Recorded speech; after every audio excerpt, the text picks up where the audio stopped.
हमारी अपील पूज्य बापूजी के प्रति समर्पित साधकों व आश्रम वासियों से है।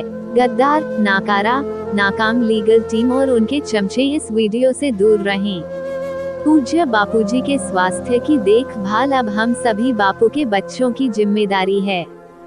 पिछले कुछ महीनों से पूज्य बापूजी को स्वास्थ्य की दृष्टि से काफी कुछ झेलना पड़ रहा है।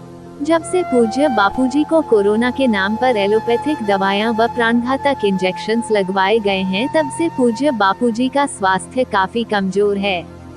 पूज्य नारायण साईं जी द्वारा भेजे गए डॉक्टर राघवन के अनुसार पूज्य बापूजी हंसते व बोलते हुए दिख जरूर रहे हैं, परंतु उनका मेरुदंड पूरी तरह से बिखर चुका है।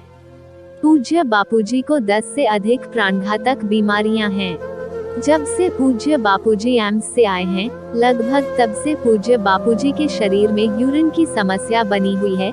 सीधा बोले तो पूज्य बापूजी को पेशाब की नली में समस्या है, जिसके लिए एम्स के डॉक्टरों ने पूज्य बापूजी को कैथेटर लगाया ताकि पेशाब ब्लैडर में ना रहे। पूज्य बापूजी को वीडियो कॉल पर स्वस्थ बताने वाले लोगों को हम ये दिखाना चाहते हैं कि आखिर कैथेटर कहाँ और कैसे लगता है।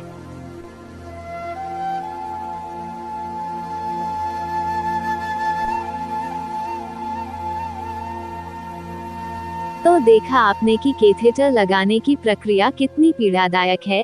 इसके लगने के बाद भी व्यक्ति के जरा सा हिलने पर कितनी पीड़ा होती होगी, वह कल्पनीय है। हम लोग पूज्य बापूजी को वीडियो कॉल में देखकर खुश हो जाते हैं कि बापूजी तो एकदम मस्त हैं।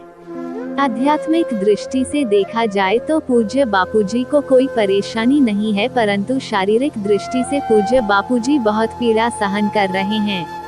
कुछ लोगों का तो ये भी मानना होगा कि पूज्य बापूजी को देखकर और उनकी आवाज सुनकर ऐसा लगता ही नहीं कि उनको कोई शारीरिक पीड़ा भी है, परंतु आप खुद कल्पना कीजिए कि यह कितना भयावह और पीड़ादायक है। आज तक का इतिहास रहा है कि पूज्य बापूजी को कोई भी शारीरिक समस्या होती है तो वो हम बच्चों के सामने साझा नहीं करते हैं, चाहे फिर जहरी मलेरिया वाली बात हो या फिर त्रिनाड़ी शूल की बीमारी।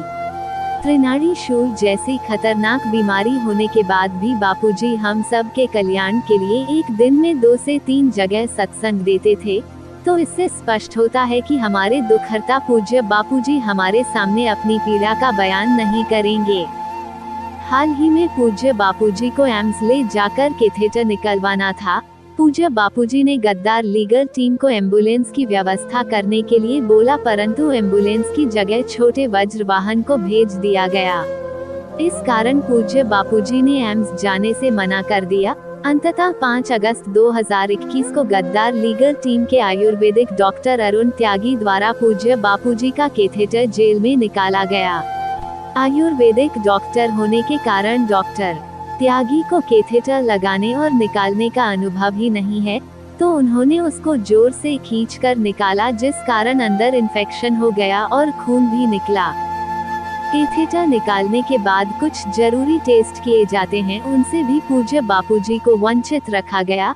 अब क्योंकि पूज्य बापूजी का कैथेटर बिना उचित टेस्ट के निकाल दिया गया था और दोबारा नहीं लगाया गया, तो पूज्य बापूजी के शरीर में फिर से पेशाब इकट्ठा होना शुरू हो गया।